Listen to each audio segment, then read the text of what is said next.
제가 봉독합니다. 하나님을 사랑하는 것은 이것이니 곧 우리가 그의 계명들을 지키는 것이라. 그의 계명들은 무거운 것이 아니로다. 무릇 하나님께로부터 난 자마다 세상을 이기느니라. 세상을 이기는 승리는 이것이니 우리의 믿음이니라. 아멘. 아멘. 참 오랫동안 비가 오지 않는 가뭄이 이어지고 있습니다. 가물면 사람도 살아가기가 조금 어렵고 불편한 일들이 많아집니다. 그런데 우리보다 더 어려운 것은 식물들인 것 같아요. 땅이 메말라 가니까, 굳어져 가니까 식물들도 잘 자라지 못합니다. 우리 저 밭에 고구마 심어 놓은 것도요, 시들시들하고요. 아래에 있는 고추는 그래도 물을 가끔 주니까 그래도 잘 이파리가 좀 싱싱한데, 저 위에 있는 고추는요 다 시들어가지고 고추들이 잘 열매도 못 맺히더라고요. 어제는 제가 좀 풀을 좀 뽑아보려고 아침에 일찍이 나가서 풀을 좀 뽑는데요, 땅이 굳어 있으니까 풀도 안 뽑히고 그냥 뿌리가 뽑히지를 않고 끊어져 버리기만 하더라고요. 참 비가 오지 않고 이렇게 가뭄이 오래 지속되어지니까 참 불편한 일들이 참 많아집니다. 제가 이 가물다 하면요, 언젠가도 한번 말씀드렸던 어릴 적에 방학 숙제가 많이 생각이 납니다. 만들기, 찰흙을 가지고 이렇게 만들기 해오는 숙제들을 예전에는 참 많이 했었잖아요. 그때 만들기를 하다가 이제 놀러 나갔다가 오면 찰흙이 다 굳어버립니다. 그럼 저는요, 그 당시에 지혜가 없어가지고 또 다시 찰흙을 사다가 그걸 가지고 다시 만들곤 그랬는데, 나중에 알고 보니까 굳어있는 그 찰흙에다가요, 물을 좀 뿌려놓으면, 물을 좀 이렇게 적셔 놓으면 다시 만들 수 있는, 그걸 저는 어릴 적에 몰랐잖아요. 그래갖고 돈만 더 썼던 그런 생각이나, 언젠가다 제가 그런 말씀을 드린 적들이 있었는데, 메말라 간다고 하는 것은, 굳어 간다고 하는 것은 참 좋은 증상은 아니라고 생각합니다. 땅이 메말라가고 굳어가니까 농사가 하기가 어려워지잖아요.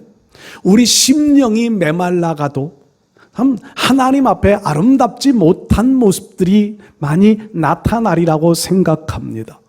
영혼의 메말라감. 하나님 앞에 기도하는 것이 귀찮아져 가고, 모이는 것이 귀찮아지고, 더위 때문에 아니면 건강 때문에 이런저런 형편들 때문에 기도하는 것이 중단되어지고, 우리 마음이 점점 신앙이 굳어져 가는 이런 모습은 아닐까 생각합니다. 그런데 밭에 물을 준 밭은요, 풀이 잘 뽑혀요. 은혜가 공급되어지면, 우리 심령의 밭에도 은혜가 공급되어지면 그 은혜로 인하여서 굳어진 마음이 부드러워져 가고, 하나님의 은혜가 공급되어지면 다시 기도의 불도 붙고, 은혜가 공급되어지면 다시 예배가 기뻐지고, 은혜가 공급되어지면 하나님 앞에 모이는 것들이 행복해질 수밖에 없어 갑니다. 저는 이 여름철이 지나가면서 정말 우리 모두가 다시 한번 하나님의 은혜의 단비가 우리 심령 속에 풍족하게 내릴 수 있기를 기도합니다. 자연의 이치 속에서도 비가 와야 농작물들을 잘 할 수 있듯이, 은혜의 단비가 우리 심령 속에 풍족하게 내리워져야, 그래야 영혼의 추수들도 이룰 수 있고 우리 영혼의 미래를 준비해 갈 수 있게 될 줄 믿습니다. 우리 사랑하는 성도 여러분들, 은혜를 충만하게 사모하십시오. 예레미야 17장 말씀 보면, 만물보다 거짓되고 심히 부패한 것이 인간의 마음이라. 굳어져 있다는 겁니다. 만물보다 거짓되고, 만물은요, 자연은 거짓말을 하지 않아요. 아무리 뜨거운 날씨가 이어져도 시간 지나가면 가을 오고요. 시간 지나가면 겨울 옵니다. 하나님이 창조해 놓으신 법칙에 따라 자연 만물은 탁 움직여 갑니다. 근데 인간의 마음은 그렇지 못하다는 거지요. 만물보다 거짓되어져 있습니다. 심히 부패해져 있다는 거예요. 부패한 음식은 버리는 것이 상책이지요.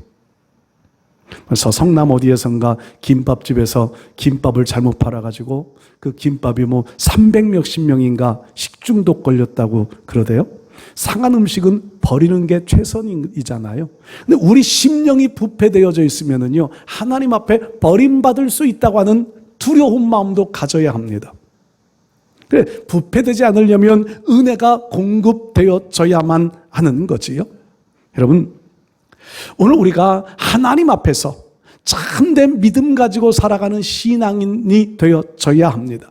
은혜를 잃어버리지 말고 은혜를 계속 공급받으며 살아갈 수 있는 이런 신앙생활을 잘 할 수 있기를 바랍니다. 오늘 제가 제목을요, 주님과 함께 가는 신앙인의 본질이라고 하는 제목을 잡았습니다. 우리가 하나님 앞에 나와 예배드리고 하나님 앞에 헌신을 하고 기도를 하고 하나님의 백성들과 함께 교제를 나누고 하는 이 모든 일들의 가장 중요한 본질이 뭘까요? 우리를 기쁘게 하고 우리가 그곳에서 만족을 얻고 모임 속에서 서로 행복을 찾고 이것이 우리의 본질은 아닙니다. 교회 나와서 기도하면서 부자가 되어지고 병 고침을 받고 어떤 특별한 능력을 행하고 이것이 우리의 본질은 아닙니다. 성경에는 우리가 가져야 될 신앙인의 본질들을 다양하게 말씀하시는데 그 말씀의 핵심은 저는 오늘 이 요한 1서 5장 말씀에서 한번 찾아봅니다. 우리가 가져야 될 신앙인의 본질, 이것은요, 우리는 하나님의 은혜로서 택함을 받은 하나님의 백성이라는 겁니다. 그리고 우리가 살아가는 삶의 방식은요, 하나님의 뜻대로 살아가야 한다는 것입니다. 예수님의 보혈로 우리의 모든 허물과 죄악이 씻음을 받았고 이미도 우리는 씻음을 받았고요. 앞으로도 주님의 보혈로 씻음을 받으며 살아가야 되고요. 더욱이 우리는 이 땅 위에서 육신의 호흡이 있는 날 동안에는 하나님을 잘 섬겨가면서 맡겨주신 사명들을 잘 감당하면서 하나님의 영광을 드러내며 살아가야 할 것, 이것이 우리에게 주어져 있는 가장 중요한 본질이라 생각합니다. 우리 사랑하는 성도 여러분들, 오늘 우리가 한번 말씀 속에서 우리가 끝까지 지켜가야 할, 아무리 어렵고 힘든 상황에 처할지라도 잊어버리지 말아야 할 신앙인의 본질, 이 본질을 오늘 요한 1서 5장에 제시되어져 있는 말씀 속에서 몇 가지 한번 우리의 마음에 교훈을 삼고 신앙의 본질을 바르게 지켜갈 수 있기를 소망합니다. 첫 번째로요, 우리가 가져야 될 신앙인으로서의 본질 중에 가장 중요한 것은요, 신앙인은 하나님께로서 난 사람이라는 겁니다. 오늘 성경 본문의 1절에서부터 계속 반복되어져 나타나는 단어가 있는데 우리는 하나님께로서 났다라는 것입니다. 여러분, 하나님께로서 난 사람. 성경은요, 우리의 출생을 여러 가지로 말씀하는데 육신의 출생을 말합니다. 육적인 출생. 어머니의 뱃속에서 생리적으로, 과학적으로 어머니의 뱃속에서도 우리는 출생합니다. 육신의 생명을 가지고 태어납니다. 근데 그 태어남만 가지고는요, 우리가 온전한 하나님께로부터 난 자라고 말할 수가 없다는 겁니다. 이 땅 위에 육신을 입고 태어난 사람들은요, 공통점이 있습니다. 공통점. 태어나는 날부터 죽음을 향하여 달려간다고 하는 겁니다. 철학자들이 하는 말들이지요. 태어나면서부터 사람은 죽음의 시계가 가동됩니다. 그 죽음의 시간이라고 하는 것은요, 하늘이 정해놓은 시간이라고도 말하잖아요. 나고 죽는 것은 하늘에 달렸다. 사람은요, 죽음을 향하여 하루하루 1초 1초 죽음을 향하여 달려가고 있습니다. 우리가 살아온 날 동안 죽음에 나를 위하여 이만큼 달려온 것뿐이라는 거예요. 참 허무하잖아요. 이렇게만 생각하면. 죽기 위하여 산다. 참 허무한 생각을 갖게 철학은 그래서 허무하게 끝난대요. 죽기 위하여 태어난다. 죽기 위하여 산다. 살다 보니 죽었다. 여러분, 성경은요, 우리에게 육의 출생은요, 또 하나의 출생을 위한 예비의 길입니다. 바로 영의 출생입니다. 거듭남이라고 말씀하지요. 거듭남. 성경의 요한복음 3장 말씀에는요, 니고데모와 예수님과의 대화에서 우리에게 이렇게 말씀합니다. 물과 성령으로 거듭나지 아니하면 하나님 나라에 들어갈 수 없다. 하나님 나라를 볼 수도 없다고 말씀합니다. 물과 성령으로 거듭나지 아니하면. 그러니까 니고데모가 어떻게 어머니 뱃속에 다시 들어갔다가 태어날 수 있겠습니까? 그 지식이 많은 사내들인 회원이었던 니고데모, 바리새인이었던 이 니고데모도요, 다시 태어남에 대한 것을 이해하지 못했습니다. 우리도 다시 태어남에 대한 것은 쉽게 이해하기 어렵습니다. 그런데 우리는 잘 알지요. 예수님을 나의 구주로 믿고 예수님이 나를 위하여 대신 죽어주신 것을 믿은 순간 우리는 거듭나게 되어집니다. 이 거듭남이 하나님께로서 난 사람입니다. 거듭난 사람이 천국에 갈 수 있습니다. 거듭난 사람만이 하나님의 자녀라고 인정받을 수 있습니다. 요한복음 1장 말씀에 그렇게 말씀해요. 영접하는 자, 곧 그 이름을 믿는 자들에게는 하나님의 자녀가 되는 권세를 주셨다고 말씀합니다. 예수님을 구주로 믿고 영접하면 하나님의 자녀가 됩니다. 이 하나님의 자녀가 되는 것은요, 육신으로 난 것이 아니라 하나님께로서 났다고 말씀합니다. 우리가 하나님의 자녀가 되는 것은 절대로 육신적인 방법을 통하여 날 수 없다는 말이지요. 오직 하나님의 은혜로만 다시 태어날 수 있는 겁니다.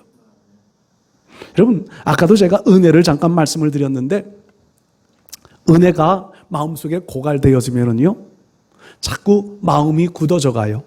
영혼이 굳어져 갑니다. 영혼이 답답함을 느낍니다. 여러분들 신앙생활하면서 기도가 과거에 비해서 기도가 좀 줄어들었는데 마음에 답답함을 느끼지 못하다면요, 우리 영혼을 점검해 봐야 돼요. 우리가 예배가 소중하다고 하는 것을 잃어버리고 살면은요, 우리의 영혼의 상태를 점검해 봐야 돼요. 마비되어져 있음에도 불구하고 마비 증상을 느끼지 못하는 것, 더 큰 병이잖아요. 더 큰 병. 마비 증상이 오면은요, 마비 증상 우리 몸이 느껴요. 그래서 그 마비 증상을 풀어내기 위해서 근육도 풀어주고 신경 치료도 받고 뭐 여러 가지 치료들을 받기도 하잖아요. 그런데 마비 증상마저 못 느끼고 있다면 그것이 더 심각한 상황이지. 우리의 영적인 하나님께로부터 난 사람들은요, 영혼이 마비되어지는 일들이 없어야 합니다. 그러려면 깨어 있어야 하는 거예요. 그러면 은혜가 계속 공급되어져야 돼요. 은혜가 메말라가고 있다면 은혜를 사모해야 합니다. 마음이 굳어져 있다면 하나님의 은혜로 그 마음이 풀려질 수 있도록 더 사모하며 부르짖어 기도해야 할 줄로 믿습니다. 하나님께로서 났다. 여러분, 가끔 사후 세계에 대한 영화들을 가끔 볼 수 있습니다. 뭐지요? 신과 함께? 신과 함께라는 영화가 있어서 그 영화를 본 한쯤 됐지요. 1편, 2편 봤었는데 그 영화는 불교의 영향을 받은 윤회설에 의한 영화입니다. 신과 함께 그 영화에서처럼요, 사람이 선을 이루고 착하게 살면 사후세계에서 심판이 면제되어지고 좋은 곳으로 갈 수 있다고 하면 얼마나 좋을까요? 모든 나라들은요, 그런 사상들을 다 가지고 있습니다. 그런 생각들을 다 가지고, 왜냐하면 사람들은요, 내가 가지고 있는 착한 마음, 상대적이에요. 다른 사람보다 조금 더 착하게 살면 나는 심판의 자리로 가지 않을 거다. 그 상대적이에요. 나보다 조금 더 악한 사람 보면 나는 저 사람보다는 선하지 이러면서 위로를 받아요. 이러면서 마음속에 좀 위로를 받고 이러면 내가 죽은 후에 천국으로 가겠지. 그런데 우리가 잠언의 말씀에도 그런 말씀 오늘 새벽에도 읽었는데요. 큰 돌이나 작은 돌이나 무거운 것은 같다는 겁니다. 여러분들 호수에다가 큰 바위를 던지면 가라앉고 작은 돌을 던지면 안 가라앉나요? 모래를 던지면 안 가라앉나요? 아니 저거보다 적은 먼지를 갖다가 물속에 넣으면 안 가라앉을까요? 모든 것은요 가라앉게 되어져 있습니다. 가라앉는다고 하는 것을 영적인 의미로 이렇게 한번 이해해 보세요. 돌도 죄, 작은 돌도 죄, 모래 같은 작은 것도 죄, 먼지도 죄. 근데 물속에 갖다 집어넣으면요 물속에 가라앉잖아요. 물 밑을 휘저보면 돌만 있나요? 큰 바위만 있나요? 작은 먼지 같은 것들이 흙처럼 거기에 가라앉아 있습니다. 바로 가라앉는 것을 지옥이라고 생각해 보세요. 우리 마음속에는요 죄라고 하는 다른 사람들이 인식하는 아는 죄, 큰 죄, 나만 아는 작은 죄, 아무도 알지 못하는 나도 모르고 남도 모르는 먼지 같은 죄, 이런 죄들이 우리 마음속에 차곡차곡 쌓여져 있습니다. 하나님 앞에 가면은요 이것들이 다 드러날 거예요. 다 드러납니다. 작은 죄를 졌다고 면제받을 수 있는 게 아니에요. 죄는 하나님 앞에 이르지 못하게 합니다. 모든 사람이 죄를 범하였기에 하나님의 영광에 이르지 하나님께 가지 못한다는 거지요. 모든 사람이 죄를 범해 목구멍은 열린 무덤과 같이 입으로, 눈으로, 귀로, 손으로, 발로 나도 모르는 사이에 범하였던 크고 작은 죄악들이 나를 죄인으로 인정되게 만들어 놓습니다. 신과 함께처럼 작은 것들은 다 잊어버리고 신들이 기억해 주지 않는다면 얼마나 좋아요. 그런데 하나님은요 다 기억하고 계시다는 겁니다. 우리가 우리의 의를 가지고 내 선함을 가지고는요 하나님의 심판대를 피해갈 사람이 아무도 없다는 것이요. 근데 우리는요 하나님께로서 난 사람은 하나님의 심판을 면하게 되어진다는 사실을 기억해야 합니다. 제가 어릴 적에 부흥에 오셨던 목사님이 이런 설교를 하셨던 기억이 나요. 청와대에 가면은요 똑같은 대한민국 국민이에요.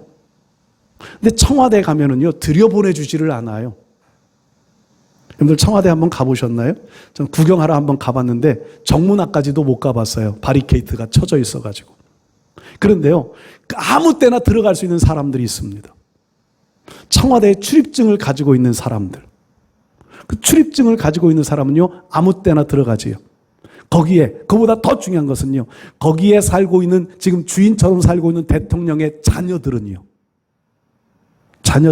언제든지 들어갔다 나왔다 할 수 있어요. 다른 사람들 거기에 일하는 직원들도요 들어갔다 나왔다 하는 시간들이 정해져 있잖아요. 미리 통보가 되어져야 되고 자녀들은 언제든지 들어갔다 나갔다. 여러분 오늘 우리가 하나님께로부터 난 사람이라고 하는 것이 그것이 중요한 거예요.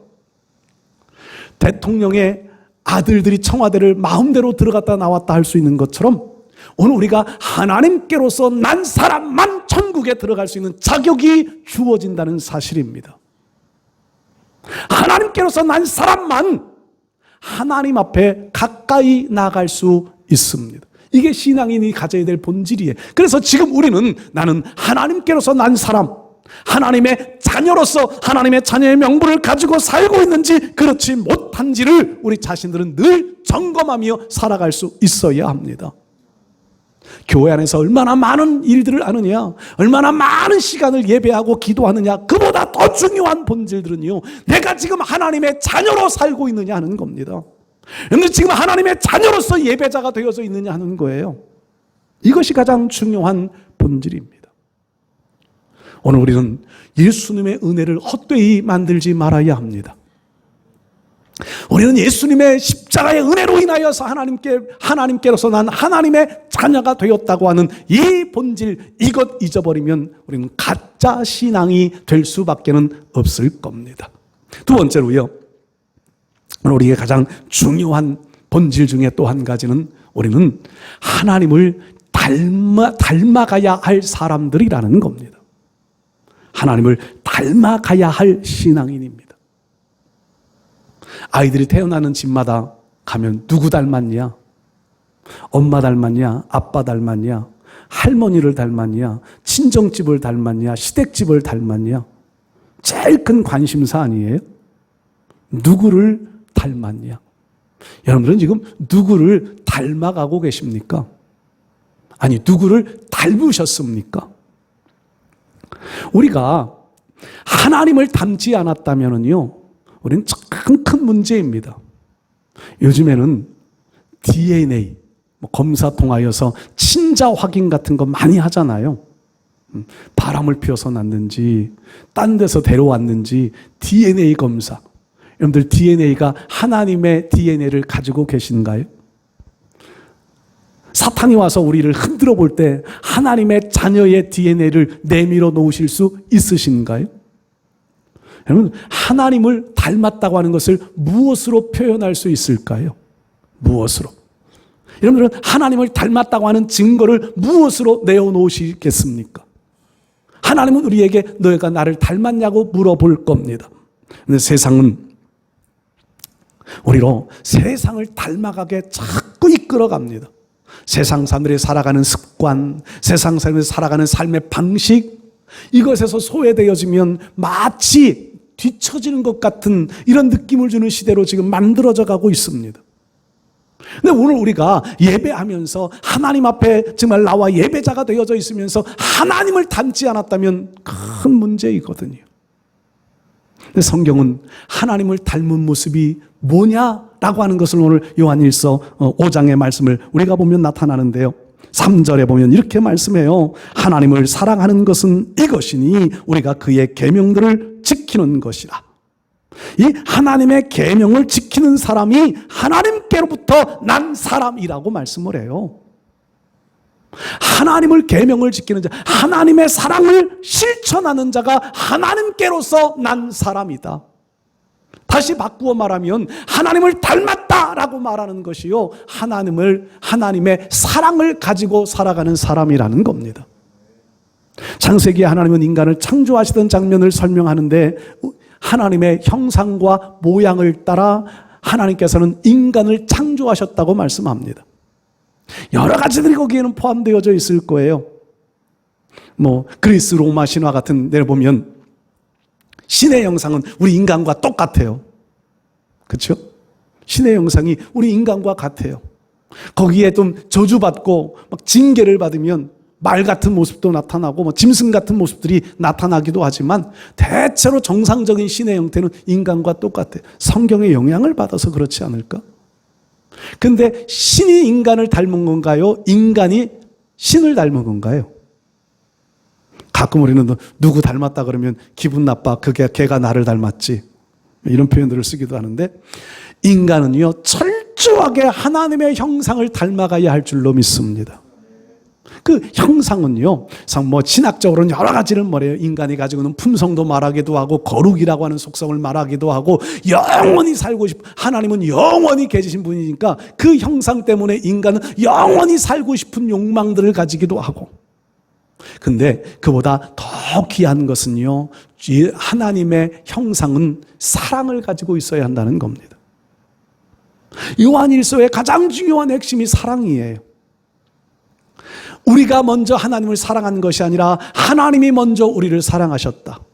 하나님은 사랑이시다. 그러면서 우리가 말과 혀로만 사랑하지 말고 행함과 진실함으로 사랑하자. 요한일서에는 이런 사랑에 대한 내용들이 참 많이 기록되어지고 있습니다. 여러분, 우리가 여러분들이 하나님을 잘 닮았다라고 하는 것에 가장 표면적으로 드러나는 것들은요, 내가 얼만큼 하나님의 사랑을 가지고 사느냐 하는 겁니다. 인간들은요, 저도 그렇고요, 여러분들도 그러실 거예요. 나에게 잘해주는 사람은 나도 마음이 끌려가고요. 나를 대적하고 나를 미워하는 사람에게는요, 나도 멀리하게 되어져 있는 것이 인간의 본성입니다. 인간의 본성이에요. 제가 우리 노예 안에 한 100명이 훨씬 넘는 목사님들이 계신데 다 관계가 좋은 것은 아니잖아요. 그러니까 어떤 목사님하고는 좀 저하고 생각이 좀 맞지 않는 목사님들하고는 거리가 멀어져요. 점점 멀어집니다. 제가 전화를 드렸더니 전화도 안 받대요. 어떤 그 목사님은 제가 전화를 이 더위에 어떻게 지내시는지 궁금해서 제가 전화를 한번 쭉 좀 돌려봤더니 전화도 안 받아요.